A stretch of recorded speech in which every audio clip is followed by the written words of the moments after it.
kampanye. Begitu juga dengan tokoh masyarakat lainnya. Misalnya Nenek Mama. Ya, itu juga sangat berperan gitu.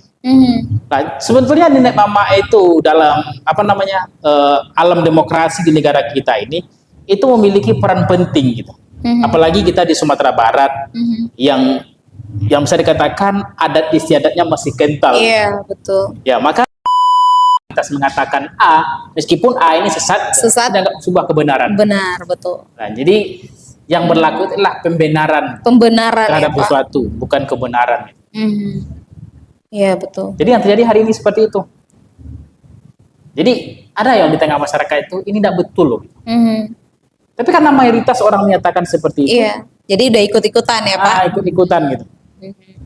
Tambah lagi hari ini yang tidak terafiliasi dengan apapun, nah dia mempersoalkan itu. Misalnya seperti NGO, misalnya, yang independen, tidak berafiliasi kepada partai manapun atau calon manapun, itu akan lebih objektif penilaiannya. Karena seperti Bawaslu gitu, dengan tugasnya yang bejibun ketika pilkada, itu agak selektif juga gitu. Iya, iya. Ya, mana hal-hal yang mesti direspon, mana yang tidak. Mana yang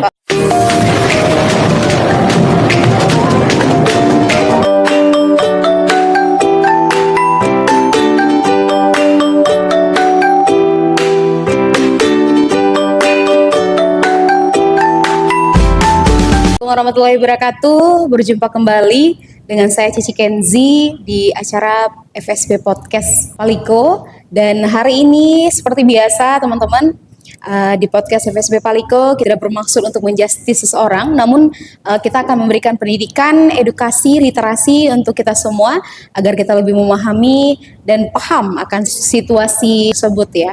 Di depan kita bersama sudah ada Bapak Fauzi Iswari. Beliau adalah seorang akademisi Fakultas Hukum Muhammadiyah Sumatera Barat. Selamat sore Bapak Fauzi. Selamat sore Bu Cici. Oke, sehat ya Pak? Alhamdulillah. Oke. Baik, mungkin kita bisa tanya dulu teman-teman lebih dekat lagi dengan Bapak Fauzi. Memang jujur sedangkan host saja juga agak sedikit nervous begitu sudah berhadapan depan dosen ya gitu. Nah, kali ini boleh Pak diceritakan sedikit mungkin profil Bapak ini biar kita semua dan teman-teman FSB Podcast juga tahu nih dengan sosok Bapak Fauzi. Ya. Silakan. Baik, bismillahirrahmanirrahim. Assalamualaikum warahmatullahi wabarakatuh. Terima kasih sebelumnya kepada Bu Cici pada acara yang cukup bergengsi ini gitu. Dalam rangka memberikan hal-hal yang bersifat edukatif kepada masyarakat, khususnya generasi muda lah gitu. Saya secara pribadi memperkenalkan diri, nama saya Fauzi Iswari. Saya merupakan salah seorang pengajar di Universitas Muhammadiyah Sumatera Barat, tepatnya di Fakultas Hukum. Saya mengabdikan diri di Fakultas Hukum itu dari tahun 2015 sampai hari ini. Tapi sudah 3 tahun belakangan ini, saya tidak begitu aktif dalam dunia akademik, dalam arti pengajaran di kampus, karena saya dapat tugas tambahan studi lanjut.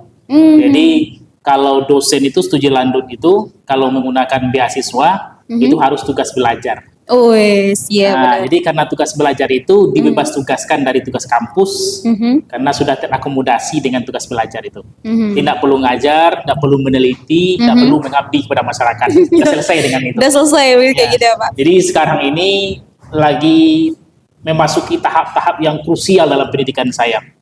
Karena sudah masuk tahun yang ketiga. Tahun ketiga dalam pendidikan S3.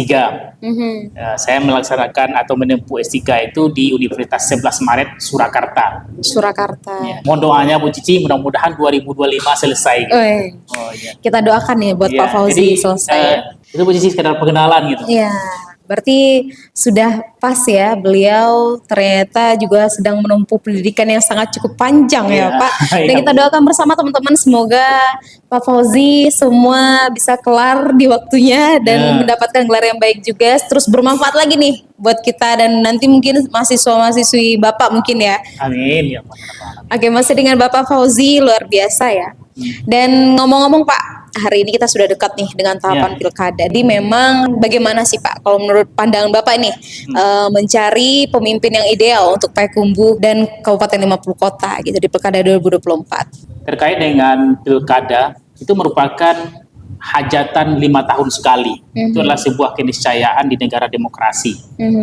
Nah, kemudian kita lihat hari ini baik di kota ataupun di kabupaten 50 kota, itu antusias dari masyarakat itu sudah mulai kita lihat. Buktinya adalah dengan banyaknya baliho-baliho yang kita lihat, dan orang-orang yang memasang baliho untuk mencalonkan diri menjadi cakada ataupun calon wali kota dan calon wakil wali kota, itu secara ketokohan itu rata-rata semuanya sudah merupakan tokoh masyarakat dan orang yang sudah dikenal oleh masyarakat. Nah, nanti kalau masalah terpilih atau tidaknya itu urusan lain. Yang jelas orang-orang yang mengajukan atau yang memperkenalkan diri mereka, menampilkan diri mereka di depan publik untuk maju sebagai calon ataupun bakal calon nantinya, itu adalah orang-orang yang sudah teruji kualifikasinya. Nah, jadi artinya apa? Secara administratif, mereka sudah yakin ini untuk bisa diterima sebagai calon gitu. Nah, nanti tinggal masyarakat untuk menyeleksi apakah mau diterima menjadi kepala daerah atau tidak. Gitu. Nah, bukti mau diterima atau tidaknya nanti kita lihat ketika pemilu kada nanti. Iya benar. Nah, apakah semua yang perkenalkan diri itu akan bisa menjadi calon? Belum tentu. Belum tentu. Ya, karena di negara demokrasi peraturan perundangan telah menjelaskan bahwa seseorang yang akan menjadi kepala daerah itu bisa melalui jalur perseorangan atau independen dan bisa juga melalui jalur partai politik. Dan untuk menjadi calon dari melalui jalur perseorangan itu ada mekanisme tersendiri. Iya benar. Kemudian untuk menjadi calon melalui partai politik itu juga ada mekanisme tersendiri. Ada tahapan-tahapan yang mesti dilalui baik di internal parpol ataupun di pihak penyelenggaranya. Dari penyelenggara ya. Iya, ke depannya kita berharap dengan banyaknya bakal-bakal calon yang bermunculan ini, mudah-mudahan nanti yang terpilih atau terseleksi menjadi calon itu adalah orang-orang yang terbaik di antara mereka yang perkenalkan diri hari ini. Bukan terbaik dalam artian lain, misalnya karena memiliki modal finansial yang lebih maka dipilihlah menjadi calon. Jangan sampai seperti itu. Tapi kita berharap hendaknya bakal calon yang ada hari ini itu ditetapkan sebagai calon itu bukan saja hanya karena sekedar modal finansial, tapi memang karena betul-betul memiliki kapasitas dan kapabilitas sebagai calon kepala daerah. Artinya mereka siap dipilih itu bukan hanya sekedar materi mereka saja ya Pak, tetapi memang untuk mengabdi kepada masyarakat gitu. Karena sebenarnya setali tiga uang sih ya Pak. Kalau kita ingat-ingat hari ini malah mereka mengadopsi tidak sesuai dengan kualifikasi mereka gitu. Kadang-kadang malah dia ini, dia itu, tapi tetap akan memunculkan dia segala macam seperti itu Pak. Jadi itu menurut pandangan Bapak sendiri bagaimana untuk kita bisa mungkin kembali mensosialisasikan kepada masyarakat ini nih sosok yang harus kita pilih ke depannya. Mungkin apakah mungkin salah satu dari mereka tuh ada nggak sih yang berani jika saya terpilih saya tidak akan terima uang gaji saya, tapi untuk masyarakat kira-kira begitu. Bagaimana itu menurut pandangan Bapak Fauzi sendiri? Itu mereka itu akan mengkampanyekan atau memperkenalkan diri mereka itu dengan cara mereka yang sendiri-sendiri. Keunikan mereka keunikan mereka sendiri. Kalau kita menyaksikan di tengah masyarakat, ada orang yang memperkenalkan diri mereka itu melalui modal finansial, ada yang memperkenalkan diri mereka itu dengan modal sosial atau investasi sosial di tengah masyarakat, dan ada juga mereka itu yang memperkenalkan diri mereka itu melalui hal-hal yang lain gitu. Nah, jadi sebetulnya cara memperkenalkan diri di tengah masyarakat itu sebetulnya sudah bisa kita nilai. Iya, betul. Jadi kalau sebetulnya orang yang paling layak untuk dipilih menjadi calon atau menjadi kepala daerah itu sebetulnya adalah orang yang sebetulnya memiliki modal sosial yang lebih, bukan modal finansial. Iya. Ya. Memang modal finansial itu mendukung juga gitu. Tapi bukan itu hal yang utama. Tapi karena keterbatasan kemampuan dari masyarakat kita, ditambah lagi dengan pendidikan politik yang minim, sehingga dengan modal finansial yang dimiliki oleh si para politisi itu bisa mempengaruhi cara masyarakat dalam menentukan pilihan. Sebetulnya kalau masyarakat itu cerdas secara politik, tidak akan terpengaruh dengan itu. Tidak akan terpengaruh ya Pak. Yang efektif sebetulnya memang cara-cara kita seperti ini, memberikan pendidikan politik di tengah masyarakat. Ya sebetulnya dulu saya pernah juga belajar ilmu politik itu, Bu Cici, bahwa salah satu peran dan fungsi dari partai politik itu adalah memberikan pendidikan politik kepada masyarakat. Nah, tapi yang terjadi hari ini, jangankan memberikan pendidikan politik kepada masyarakat, kepada kadernya pun kadang-kadang partai politik itu abai untuk memberikan pendidikan politik. Nah, kita melihat hari ini, yang menjadi modal awal bagi partai politik itu untuk menentukan si A dipilih sebagai bakal calon atau calon, apa? Kalau bukan modal finansial yang Iya, utama. benar. Sehingga orang kalau bisa memiliki modal finansial, itu bisa mendegradasi atau mengesampingkan kader internal partai yang sebetulnya memiliki kapasitas dan kapabilitas sebagai kemampuan lebih lah gitu. Iya. Dan juga memiliki pengalaman gitu. Tapi karena si A yang datang belakangan ini punya kemampuan secara finansial, bisa mengabaikan itu. Itu mungkin sudah banyak kita temui Ya, mungkin banyak di kita lapangan temui. ya. Bapak, pandangan Bapak secara umum nih sebagai tokoh dan akademisi terkait bakal calon Pilkada 2024 di luar 50 gitu untuk Kota Payakumbuh dan Kabupaten 50 kota. Sepanjang yang saya ketahui, nah, mulai saya dari masuk pintu kota Payakumbuh ini sampai kepada di batas batas kota, lewat lagi ke masuk ke daerah kabupaten gitu. Itu banyak sekali saya temui spanduk atau baliho bakal calon. Nah, jadi kalau masuk pintu kota itu calon wali kota, bakal calon wali kota. Masuk batas kota nanti ada calon Bupati gitu dan calon wakil bupati. Iya, benar. Ya, jadi sudah banyak nama-nama. Bahkan ada juga yang baru saya googling gitu. Ternyata dia tidak munculkan spanduk, tapi muncul sebagai bakal calon yang mendaftarkan diri. Nah, dan itu saya temui di kota ini ada juga, kemudian di kabupaten juga ada. Bahkan sudah ada 2 pasangan malah gitu, yang sudah dipublish oleh pihak penyelenggara yang menyatakan kesediaan untuk maju. Memang orang-orang yang maju ini bukanlah orang sembarangan gitu. Dan orang yang secara awal kita bisa melihat bahwa mereka itu punya niat tulus untuk membangun gitu. Iya, betul. Ya, itu betul. memang itu.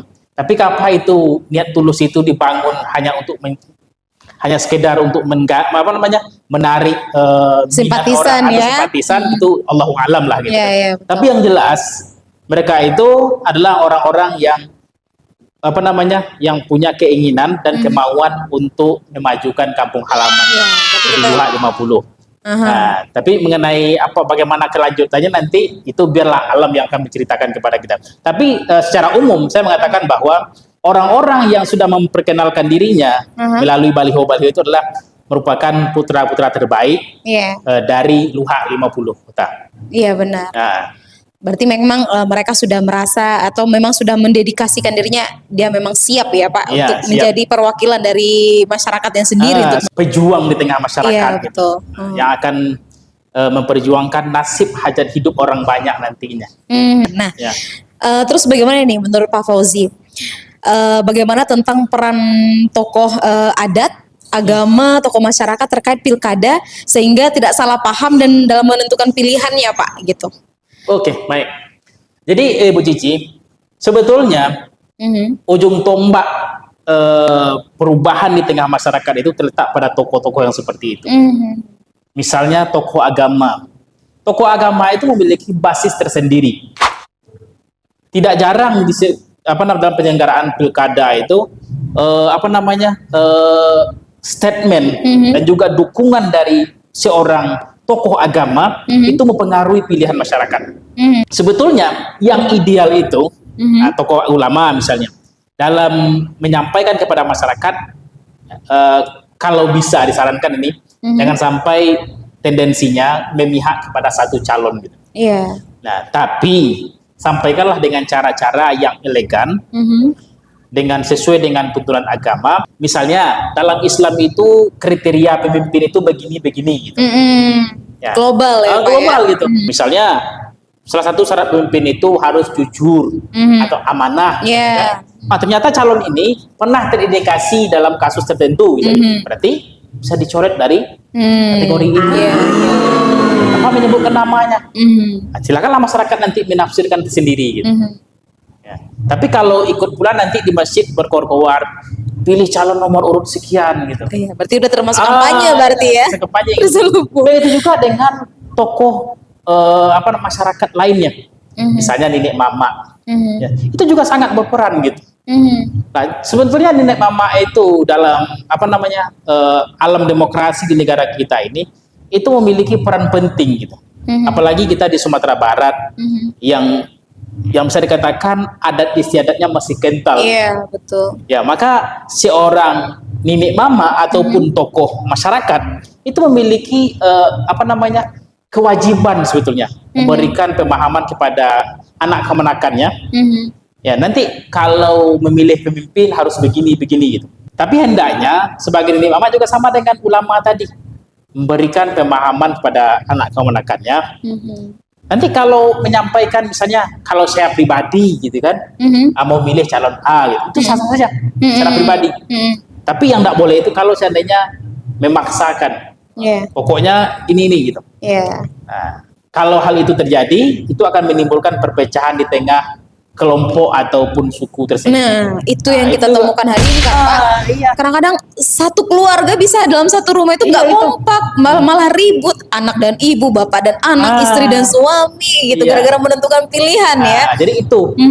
Jadi sebetulnya itu dalam demokrasi semua orang kan bebas. Iya, artinya betul. gini, orang-orang itu berhak untuk memilih dan dipilih siapapun yang dia mau gitu. Tidak ada paksaan. Kita menginginkan bahwa supaya tokoh-tokoh masyarakat, baik tokoh alim ulama, cadiak pandai, nenek mama dan lain sebagainya itu mereka memberikan pendidikan politik di tengah kaumnya, bukan memberikan pendiktean agar mengikuti pilihan-pilihan itu, bukan itu. Iya. Nah, Harusnya netralitas saja ya, netralitas. Pak. Berikan juga hak-hak anak keponakan. Kalau kita menginginkan misalnya yang pilihan kita itu dipilih juga oleh orang di sekitar kita, sanak pemilih kita, ya paparkan. Kalau saya pribadi milih ini loh. Ya, tapi kalau bagi yang lain terserah. Ya, jadi saya memilih ini karena ini alasannya ini. Tapi sarankan kepada anak kemenakan itu jangan sampai ada yang tidak memilih. Mau pilihnya siapa silahkan gitu. Iya, benar. Nah, pokoknya berikan pemahaman yang baik, jangan sampai tidak memilih. Jangan sampai tidak menggunakan hak pilih ya. Karena memang sebenarnya negara pun juga sudah sangat mengeluarkan banyak ya Pak untuk pesta demokrasi. Kita ini agak kasihan juga gitu. Misalnya beberapa hari yang lalu ketika PSU gitu. Iya. Bisa dikatakan sekitar 25% lah masyarakat di seluruh Sumatera Barat yang menyalurkan hak pilih. Itu kan sangat disayangkan. Iya, gitu. betul. Ya. Jadi kita lihat semua TPS itu sepi. Gitu. Sepi ya Pak. Ya sepi. Memang tidak se-euforia yang pertama dulu tidak, ya. Gitu. Ya kalau yang pertama dulu kami sekeluarga itu hampir lebih 1 jam menunggu giliran. Gitu. Kalau ini enggak. Sampai di TPS itu ternyata kita yang ditunggu. Nggak ada orang yang lain gitu. Iya benar. Nah. Jadi seperti itu sebenarnya apa tuh Pak? Kira-kira fenomena apa sih yang terjadi saat itu? Kenapa seperti kurang mood ya untuk masyarakat datang lagi ke TPS gitu? Jadi sebetulnya ini kan dalam konteks ketatanegaraan ya Bu Cici. Keberadaan DPD itu sendiri itu kalau saya boleh memberikan penilaian gitu. Itu keberadaannya itu dianggap oleh masyarakat itu antara ada dan tiada. Kenapa Pak? Nah, kenapa gitu? Ketika di parlemen misalnya, ya undang-undang sudah menggariskan bahwa terkait dengan persoalan daerah, itu yang lebih tahu adalah anggota DPD. Nah, tapi kenyataannya ketika melakukan rancangan undang-undang, suara DPD itu tidak begitu diperhitungkan karena mereka itu kalah jumlah banyak dibandingkan DPR. Iya. Kalau Bu Cici baca misalnya ketika ada postingan di berita-berita online, baik komentar masyarakat apa? Iya, betul. Bisa dikatakan komentar negatif semuanya. Ya, tentang DPD. Apa sih yang dibuat oleh anggota DPD? Iya, benar.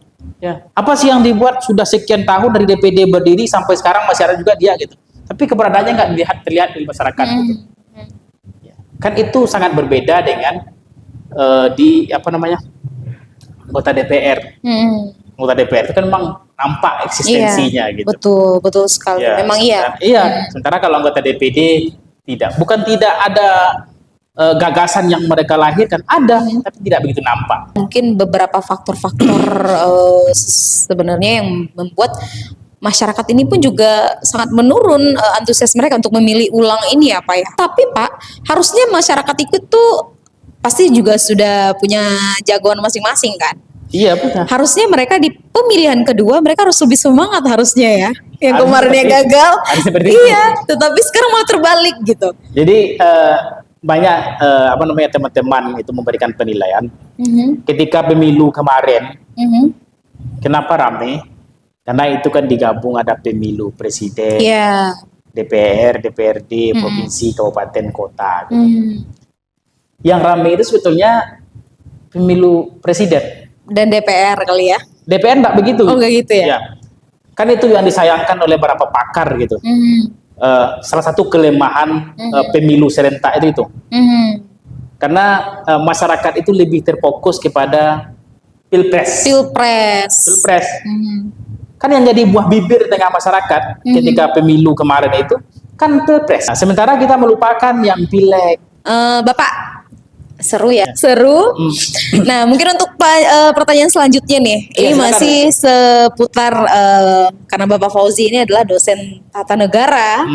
Nah, hari ini bagaimana nih Pak? Kira-kira normanya bila berkas administrasi yakni ijazah sebagai persyaratan bakal calon kepala daerah yang dibawa saat mendaftar di KPU, apakah ijazah SD dan SMP ikut disertakan atau dilampirkan selain ijazah SLTA atau sederajat? Sebagaimana tertulis yang sesuai dengan PKPU RI, Pak. Oke, baik. Jadi dalam PKPU itu salah satu syaratnya itu adalah pendidikan terakhir minimal SLTA. SLTA. Artinya setingkat dengan SMA. Iya. Nah, tidak ada klausul yang mengharuskan bahwa dalam melampirkan ijazah SLTA itu harus melampirkan ijazah yang lain, misalnya SMP ataupun SD-nya gitu. Tidak ada. Karena secara administratif, ketika seseorang mendapatkan ijazah SMA normatifnya ya, maka dia sudah pasti melalui tahapan pendidikan di bawahnya. Kalau dia memiliki ijazah S1, sudah dipastikan dia memiliki ijazah SMA, ya. Karena normatifnya seperti itu. Meskipun ini ada ini di tengah masyarakat temuan misalnya, seseorang memiliki ijazah S1 gitu, tapi pendidikan SMP dan SD-nya dipertanyakan gitu. Ada seperti itu. Jadi ketika lolos secara administratif, maka KPU melalui per-KPU nomor 8 tahun 2024 itu pada bab 10-nya itu mencantumkan itu tanggapan masyarakat. Tanggapan masyarakat itu terkait dengan persoalan administratif. Yang salah satunya adalah masalah pendidikan tadi. Pendidikan. Pak, berarti ini untuk sebelum mereka KPU itu atau di KPU-nya barangkali itu apakah ijazah SD SMP-nya itu ikut diverifikasi secara administrasi nggak, Pak? Kalau sependek pengetahuan saya, itu cukup dengan ijazah terakhir saja. Berarti memang ijazah terakhir. Ijazah terakhir. Berarti kita tidak melampirkan lagi ijazah sebelumnya, tidak melampirkan lagi ijazah sebelumnya.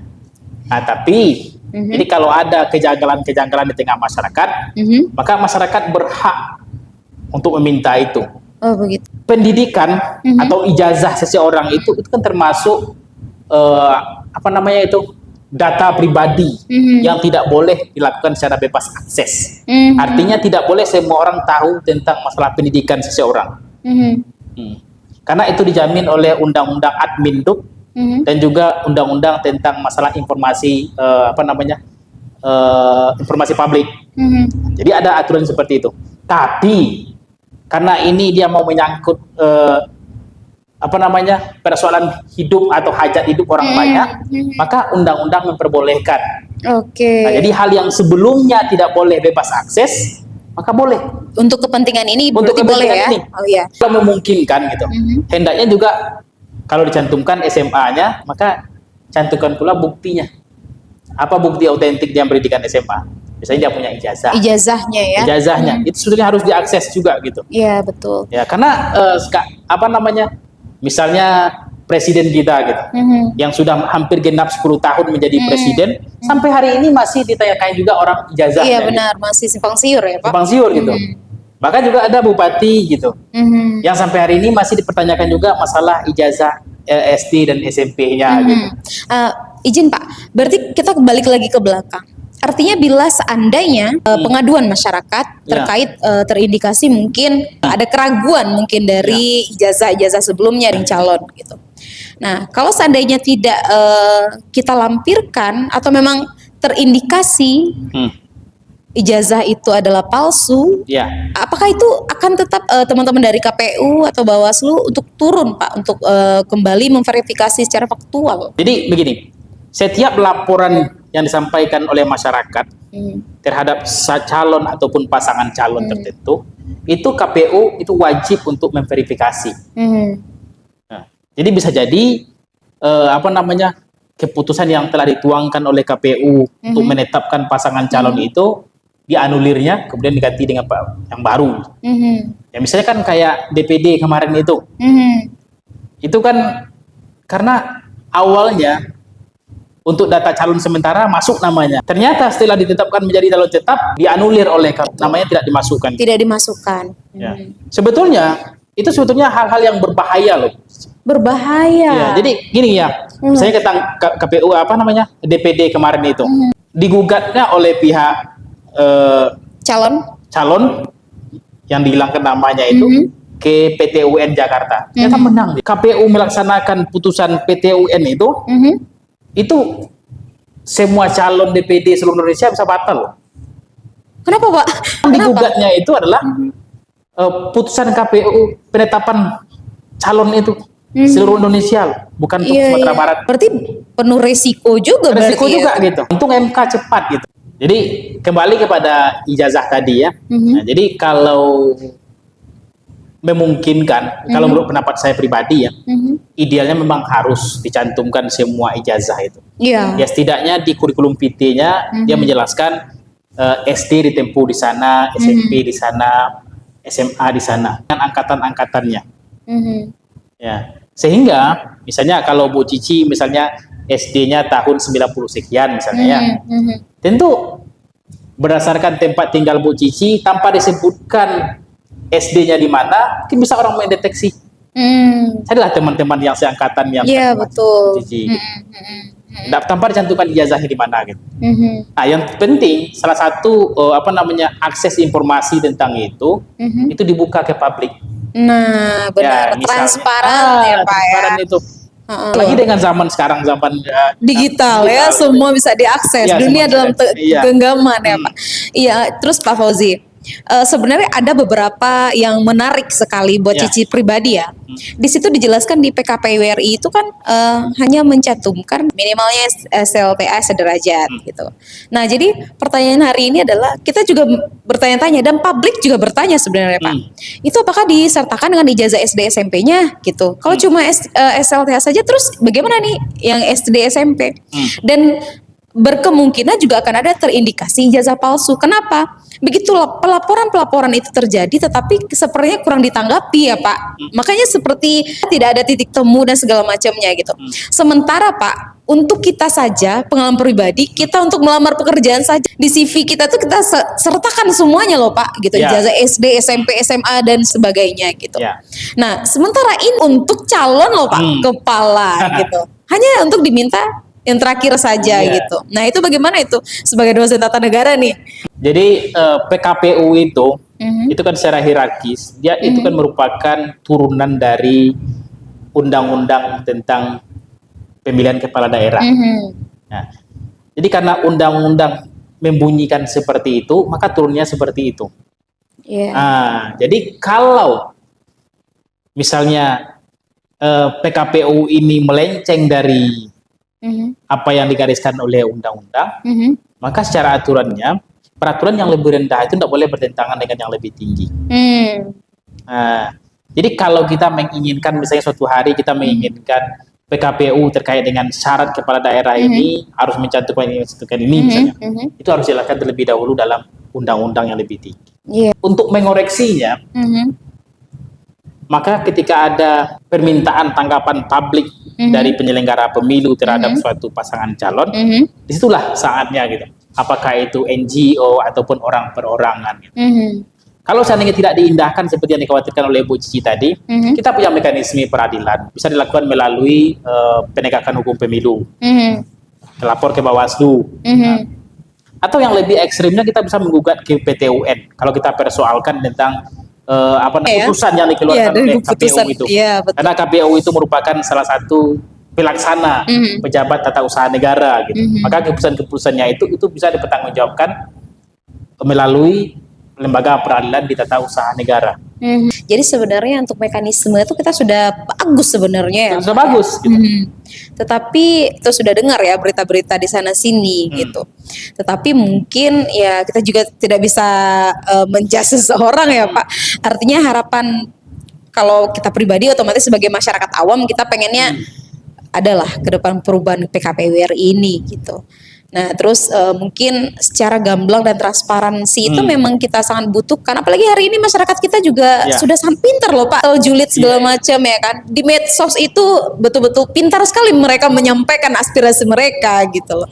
Nah jadi itu tanggapan Bapak bagaimana Pak? Apakah setuju nggak sih ini kira-kira kalau ada perubahan? Nah, itu tadi kembali tentang transparansi terhadap informasi publik.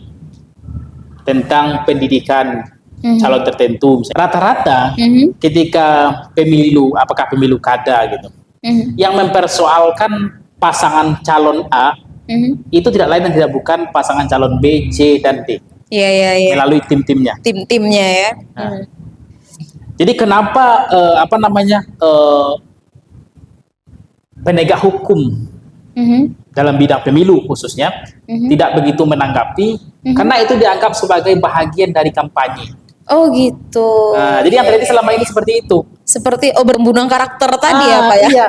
Jadi nilai seperti itu. Iya benar-benar. Nah, jadi idealnya kalau ingin mempersoalkan itu adalah orang yang tidak terafiliasi dengan calon manapun. Iya benar. Iya juga ya. Nah, jadi netralitasnya ya. Gitu.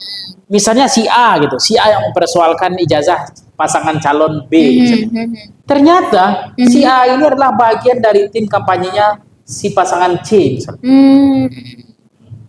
Bapak itu bukannya termasuk juga itu salah satu kampanye negatif atau black campaign mungkin Pak? Iya bisa juga seperti itu. Tapi kalau orang misalnya yang tidak terafiliasi dengan apapun, nah dia mempersoalkan itu, misalnya seperti NGO misalnya, yang independen, tidak berafiliasi kepada partai manapun atau calon manapun, itu akan lebih objektif penilaiannya. Karena seperti Bawaslu gitu, dengan tugasnya yang bejibun ketika pilkada, itu agak selektif juga gitu. Iya. Ya mana hal-hal yang mesti direspon, mana yang tidak, mana yang Pak. tidak gitu. Karena begini, misalnya masalah ijazah gitu. Kalau misalnya dikatakan ini si A atau calon B misalnya salah satu pasangannya itu memiliki ijazah palsu gitu, itu kan efeknya sangat berat sekali, sangat besar sekali. Iya benar-benar. Ya. Jadi tidak berefek kepada pembatalan pencalonnya saja, tapi bisa juga berefek kepada persoalan hukum yang lain, bisa kepada pidana. Kalau seandainya tidak terbukti, itu kan si orang yang dirugikan bisa menggugat juga secara perdata. Terkait dengan persoalan PKPU, memang secara normatif PKPU itu sudah diundangkan ya beberapa waktu yang lalu, khususnya PKPU nomor 8 tahun 2024 itu, yang mengakomodir tentang persyaratan calon kepala daerah, baik bupati, wali kota ataupun gubernur. Ya, dan sampai hari ini pengetahuan saya itu belum ada orang yang mempersoalkan PKPU itu. Tapi kalau undang-undang pemilunya kan sudah ada diuji di MK, khususnya tentang terhadap persyaratan usia calon kepala daerah kemarin beberapa waktu yang lalu. Nah, tapi mengenai PKPU ini sependek pengetahuan saya belum, mungkin karena masih baru mungkin gitu. Iya benar. Ya, jadi PKPU yang dipakai untuk tahun 2004 adalah PKPU yang terbaru gitu. Terbaru ya Pak. Ya. Jadi biasanya memang begitu, kondisi di tengah masyarakat itu kan selalu berubah. Nah, bahkan dari hari ke hari berubah, apalagi ini tahun. Sehingga aturan yang berlaku di tahun pemilu kada 2018 misalnya belum tentu berlaku pada pilkada 2024. Iya. Berarti kalau seandainya ada perubahan atau revisi di PKPU RI nanti, Bapak setuju nggak sih Pak? Ya tergantung perubahannya di mana. Jadi kalau KPU menginginkan misalnya semua ijazah dicantumkan gitu, seperti pelamar kerja yang lain. Iya. Jadi harus dilegalisir ijazahnya mulai dari SD, SMP, SMA, S1, S2, S3 kalau dia punya gitu. Memang harus seperti itu hendaknya. Ya, kalau boleh kita mendorong seperti itu. Tapi kalau ada pihak-pihak yang merasa itu bertentangan dengan peraturan perundangan, silakan digugat nanti ke Mahkamah Agung misalnya. Ya, tidak masalah. Jadi kita menginginkan seperti itu. Ini dalam rangka transparansi publik. Karena kita punya pengalaman panjang tentang masalah ijazah ini. Ya. Jadi jangan sampai nanti orang sudah menjabat sekian tahun masih juga dipersoalkan gitu. Iya. Ya, karena negara kita itu lebih lebih tertarik kepada persoalan yang remeh-temeh dibandingkan pada hal-hal yang substansial. Iya benar. Malah cenderung ke sana ya Pak. Jadi orang Indonesia dan orang kita lah gitu. Itu lebih tarik kepada hal-hal yang sifatnya subjektif. Jadi kalau kita masih mempersoalkan masalah ijazah si A, ijazah si B setelah dia menjabat, itu kan adalah persoalan yang personal. Mungkin barangkali ini adalah info-info dari tim-tim salah satu pasangan calon, bisa jadi kan, yang untuk bagaimana merusak reputasi dan nama baik pasangan lain, bisa jadi begitu ya Pak, kurang lebih. Karena Bu Cici, saya juga punya penilaian tersendiri ya. Dalam masalah kampanye itu, dan juga bagaimana orang mempengaruhi persepsi publik. Gitu. Ada orang yang yang dalam mencalonkan diri, menjelekkan diri sendiri, untuk mendapatkan simpati dari orang banyak. Jadi dalam politik itu hal seperti itu sudah menjadi biasa hari ini. Iya, sudah biasa ya Pak. Ya. Jadi untuk mempengaruhi persepsi publik itu salah satu itu.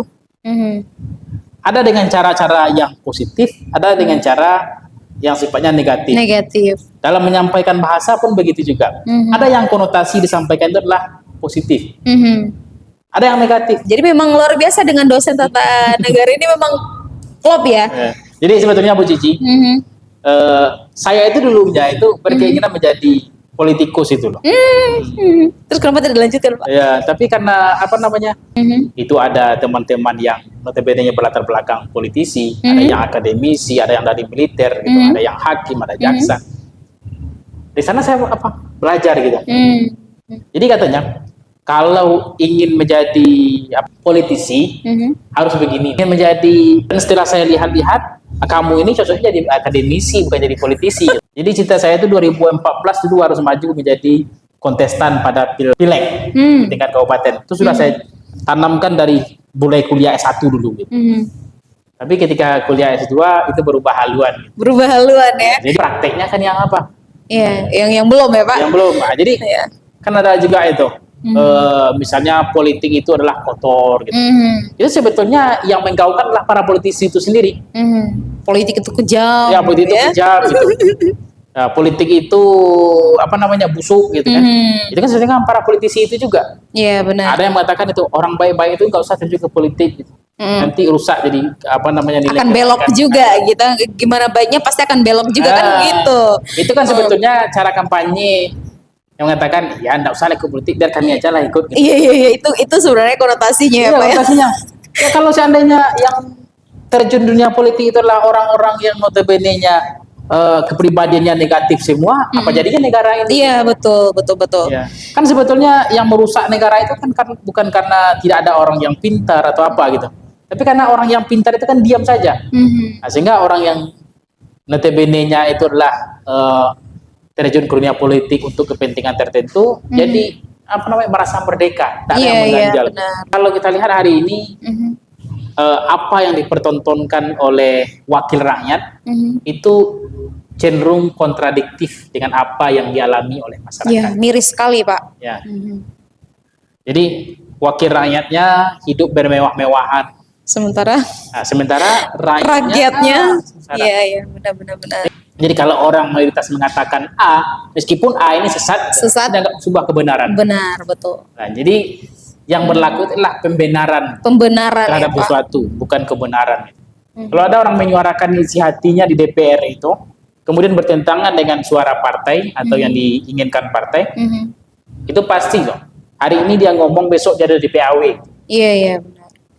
Ya kita bisa lihat itu Pak. Apalagi sekarang juga beruntungnya kita di era digital hari ini adalah sekarang sudah bisa menyuarakan dan sudah bisa yang sudah berani speak up juga Pak. Iya. Ya kan. Jadi kalau memang benar sosial media hari ini juga sangat menunjang untuk kita. Gitu kan banyak kita lihat tuh sudah ada dari di DPR ini segala macam yang berani menyampaikan aspirasi sebenarnya gitu. Ya. Tidak ada takut-takutnya lagi gitu. Harapan ke depan mungkin untuk di Kota Payakumbuh sendiri ataupun Kabupaten 50 Kota juga seperti itu ya Pak. Ya. Hendaknya gitu. Karena ini memang untuk kepentingan masyarakat banyak gitu loh.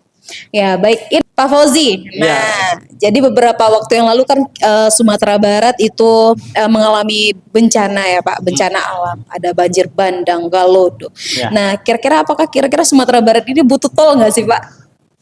Jadi berbagai spekulasi terkait dengan tol ini muncul. Kalau kita baca di media sosial gitu. Jadi seolah misalnya ketika terjadi macet butuh tol. Ketika terjadi bencana butuh tol gitu. Ya. Kemudian untuk mengukur daerah maju atau tidak dilihat dari segi infrastrukturnya. Iya, infrastruktur. Ya, jadi tergantung gitu. Jadi kalau hanya untuk mengatakan daerah Sumatera Barat itu maju punya tol gitu, itu enggak ya Pak? Enggak. Kalau hanya untuk melancarkan yang macet, enggak juga menurut saya. Kenapa demikian? Karena macetnya itu kan cuma sekali setahun. Ketika lebaran saja. Apakah mesti ada tol? Nah, ini tergantung. Ya. Kalau kita lihat hari ini, apakah betul-betul tol itu dibutuhkan oleh masyarakat atau tidak? Kalau memang itu sebuah kebutuhan, ada hal lain yang mesti ditertibkan terlebih dahulu sebelum tol itu. Apa itu Pak? Ya. Membangun tol itu sekarang ini menjadi bagian dari salah satu proyek strategis nasional. Kan persoalan tol di Sumatera Barat ini kan agak pelik juga. Iya, sampai hari ini belum kelar. Sampai hari ini belum kelar. Ini berkaitan dengan pembebasan lahan. Kan itu persoalannya. Ya, arah pertanyaan Bu Cici mungkin mengarahkan gini, bagaimana nanti pemimpin ke depan itu, apakah ada komitmen tentang tol ini? Nah, jadi kalau menurut saya, sebelum ada komitmen tentang itu, kita harus lihat dulu akar persoalannya. Ya, kalau kita memang mengharuskan adanya tol supaya transportasi lebih lancar, karena untuk membuat Trans Sumatera tentu tidak mungkin dilewati provinsi Sumatera Barat. Ya, persoalan di Sumatera Barat, masalah tol ini berkaitan dengan tanah masyarakat, wilayah masyarakat. Nah, jadi akar persoalannya di situ. Jadi apakah butuh tol atau tidak? Kalau butuh pasti butuh. Gitu. Butuh ya. Ya, tapi caranya. Nah, jadi ada hal yang lebih dahulu dibenahi. Ya. Jadi misalnya masalah persoalan pertanahan, khususnya masalah tanah wilayah masyarakat. Kan yang menghambatkan itu sebetulnya, pembebasan lahan. Gitu. Nah, jadi bagaimana aturan yang dibangun oleh negara hari ini, itu kadangkala bisa dikatakan merugikan masyarakat. Jadi kebijakan misalnya dari segi ganti rugi. Karena bagi orang Sumatera Barat, tanah itu adalah persoalan yang sangat pelik dalam kehidupan. Kalaupun berkomitmen kepala daerah untuk membebaskan lahan, bisa-bisa kepala daerah itu dimusuhi. Dimusuhi ya Pak? Dimusuhi oleh masyarakat gitu. Tapi tentu harus ada pendekatan. Karena tol ini merupakan sebuah keniscayaan ke depannya, maka mau tidak mau masyarakat harus. Maka caranya pendekatannya adalah bukan pendekatan yang bersifat kekuasaan, tapi pendekatan kemasyarakatan. Berarti jangan sampai ada intervensi-intervensi seperti itu ya Pak, yang akan memunculkan konflik nantinya. Jadi kalau membangun tol itu ke depannya, itu pendekatannya harus pendekatan kemasyarakatan. Kemasyarakatan ya. Luar biasa. Emang luar biasa dengan Bapak Fauzi ya. Memang keren. Semua beliau jabarkan dengan secara gamblang. Dan mudah-mudahan hari ini, di sore hari ini pun juga teman-teman podcast FSB Paliko, kita bisa memetik pelajaran dan pendidikan baru saja yang diberikan oleh Pak dosen ya. Pak dosen, nah, ini mungkin sebelum kita closing statement ya. Sekarang kita juga minta bagaimana nih harapan Bapak yang sebentar lagi kita juga akan pilkada di November nanti ya Pak ya. Nah itu bagaimana itu harapan Bapak ke depan terkait pilkada dan calon kepala daerah yang akan terpilih nanti. Oke, baik. Jadi harapan ini sebagai masyarakat, kita menginginkan bahwa agar pilkada itu berjalan dengan baik, lancar, tanpa ada kendala apapun. Keinginan kita seperti itu. Jadi kalau bisa pilkada itu sekali selesai, Iya. nggak ada pilkada ulang gitu, nggak ada persoalan gitu. Semua pihak ketika sudah dinyatakan oleh KPU nanti sebagai pemenang, ya tidak ada pertikaian setelah itu. Nah, jadi kita menginginkan seperti itu. Begitu juga dengan masyarakat. Kita menginginkan masyarakat itu dalam memilih kepala daerah itu adalah dengan menggunakan penilaian yang objektif, bukan subjektif. Nah, jadi kalau begitu juga tentang informasi-informasi yang berseliweran hari ini, itu harus di cross check dan harus ditinjau ke akarnya. Jadi setiap informasi yang disajikan itu harus di cross check terlebih dahulu. Jangan langsung diterima. Jangan langsung diterima. Jadi kalau ada misalnya informasi yang menjelekkan pasangan tertentu, ya dulu informasinya. Jangan hanya sampai selesai di situ. Iya. Ya. Karena sekarang ini budaya literasi masyarakat kita itu bisa dikatakan kurang. Sehingga orang itu lebih cenderung membaca judul berita dibandingkan beritanya. Padahal judul berita itu sengaja dibikin oleh pewarta untuk mempengaruhi animo orang untuk membaca. Kemudian kepada para calon gitu, ketika nanti sudah ditetapkan sebagai calon kepala daerah, baik bupati ataupun wali kota ataupun calon wakil bupati dan calon wakil wali kota, maka tampilkanlah di masyarakat itu pendidikan politik yang sebenarnya. Nah, politik yang sebenarnya dalam artian yang bisa mencerdaskan masyarakat. Nah, bukan yang membodohi masyarakat gitu. Keinginan kita seperti itu. Jadi memang rujukannya itu adalah kepentingan orang banyak, bukan kepentingan pribadi. Jadi kita menginginkan siapapun lah nanti yang akan menjadi calon bupati, calon wakil bupati, calon wali kota ataupun calon wakil wali kota, itu adalah putra-putra terbaik yang lahir dari rahim Luhak 50 kota. Berarti artinya yang akan maju hari ini adalah memang putra-putra terbaik. Iya. Dan harapan kita ke depan juga semoga ini akan membawa cahaya yang baik ya untuk kemajuan Kabupaten 50 Kota dan juga Kota Payakumbuh siapapun yang terpilih nanti. Oke deh. Nah, untuk Forum Seni dan Budaya 50 Kota. Nah, mudah-mudahan kedepannya lebih sukses dan lebih eksis dan juga lebih bernilai di tengah masyarakat, memberikan edukasi di bidang apapun gitu. Karena saya lihat podcastnya itu tidak hanya sebatas masalah budaya. Ya, tetapi juga masalah yang lain. Jadi responsif juga terhadap persoalan hukum, terhadap persoalan politik. Jadi kedepannya saya mengharapkan juga setiap ada isu-isu krusial yang terjadi di tengah masyarakat, itu hendaknya diangkat di podcast. Iya benar. Langsung kita bantu. Ya, apakah itu persoalan hukum, persoalan budaya, seni dan lain sebagainya. Beranjak dari situ, maka FSB Paliko punya kewajiban secara moral untuk mengedukasi masyarakat dari berbagai segi yang tadi. Apakah itu politik, hukum, sosial kemasyarakatan, dan bahkan kalau bisa nanti menyangkut masalah ekonomi juga. Iya, betul. Ya. Mudah-mudahan FSB Paliko sukses selalu ke depannya dan juga semakin diminati oleh masyarakat. Jadi semakin banyak viewernya, tentu semakin banyak pula orang yang tercerdaskan dari podcast-podcast yang ada.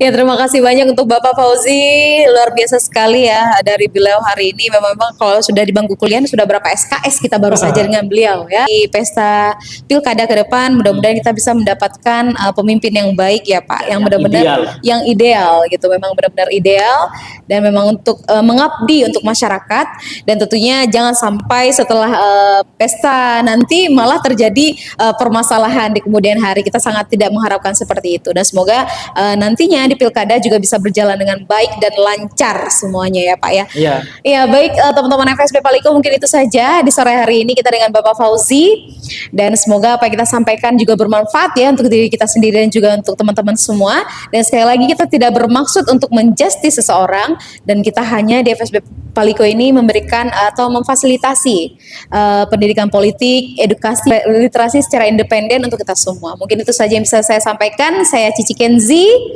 Dan saya Fauzi Iswari. Mohon undur diri dan seluruh program bertugas pada hari ini. Assalamualaikum warahmatullahi wabarakatuh.